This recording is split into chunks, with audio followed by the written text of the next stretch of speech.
Hi guys, I just got done making a strawberry chocolate milkshake. So I'm going to show you how to quickly clean your blender so you don't have to touch down where the blades are. So just a cup of hot water and a little splash of dish soap, not much. Put your lid on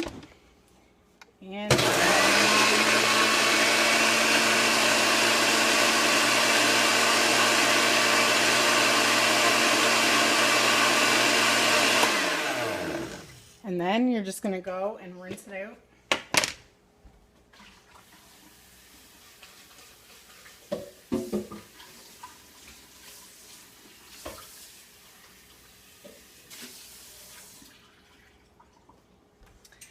And la-di-da, you're good as new and you didn't chop your finger off. Hope this video has helped. Thanks for watching.